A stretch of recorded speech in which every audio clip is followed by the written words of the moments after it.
2026 May 4-ാം തീയതി നമ്മൾ വിജയിച്ചതിന് ശേഷം തോൽക്കുന്നതിന് തൊട്ട് മുമ്പ് വരെ ശുഭാപ്തി വിശ്വാസം വളരെ നല്ലതാണ്. നാട്ടിൽ കേട്ടിട്ടില്ലാത്തൊരു പാർട്ടിയായിട്ട് ഇറങ്ങിയിരിക്കുന്നു. 90 ദിവസത്തിനകത്ത് നമ്മുടെ പ്രധാനമന്ത്രിയായിട്ടുള്ള ശ്രീ നരേന്ദ്രമോദിജി കുണ്ട്രേര മണ്ഡലത്തിൽ കാല് കുത്തിയിരിക്കും. എന്തിനാ അതിന്റെ താഴെ ഇരുന്ന് തണ്ടാനോ? വായും പൊളിച്ചിരുന്നാ മതി. ഇത് ഞാൻ നിങ്ങൾക്ക് തരുന്ന വാക്കാണ്. വെറും വാഗ്ദാനം കിട്ടുകയില്ല. അതൊരു ചരിത്ര നിമിഷമായിരിക്കും. കാരണം ഒരിക്കലും ആരെക്കൊണ്ടും അത് പറ്റത്തില്ല. കാരണം ഇതിൽ പിന്നെ വലിയ ആനക്കാര്യങ്ങളാണല്ലോ നിങ്ങൾ ചെയ്തു കൂട്ടിയത്.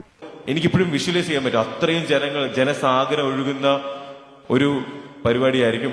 ഇവന് കുറച്ച് ബുദ്ധി ഉണ്ടായിരുന്നെങ്കിൽ മന്ദബുദ്ധി എന്നെങ്കിലും വിളിക്കായിരുന്നു.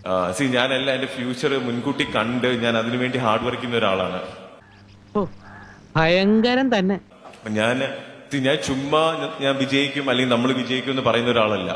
നമ്മളൊന്നും ചെയ്യണ്ട, വെറുതെ കയ്യും കെട്ടി അങ്ങ് നോക്കി നിന്നാ മതി. ഇവിടെ ഒരു ത്രികോണ മത്സരം നമ്മളെ കൊണ്ട് 3-ാമത്തെ ദിവസം കൊണ്ടെത്തിക്കാൻ പറ്റിയിട്ടുണ്ടെങ്കിൽ ഉറപ്പായിട്ട് നമുക്ക് വിജയിക്കാൻ പറ്റുന്നതേ ഉള്ളൂ. കാരണം വലിയ ലീഡേഴ്സ് പോലും ഒരിക്കലും കുണ്ട്ര മണ്ഡലത്തിന് A ക്ലാസ് കാറ്റഗറി മണ്ഡലമായിട്ടോ അല്ലെങ്കിൽ A++ കാറ്റഗറി മണ്ഡലമായിട്ടൊന്നും ആരും കൺസിഡർ ചെയ്തിട്ടുണ്ടായിരുന്നില്ല.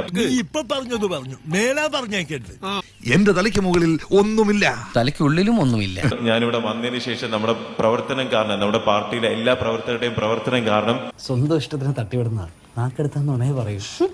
3-ാമത്തെ ദിവസം മറ്റുള്ള പാർട്ടിക്കാർക്ക് മനസ്സിലായി ഇത് പണിയാണ്. എനിക്ക് വിശ്വാസമില്ല. മണ്ണാൻ കട്ടി ഒന്ന് പോടാ.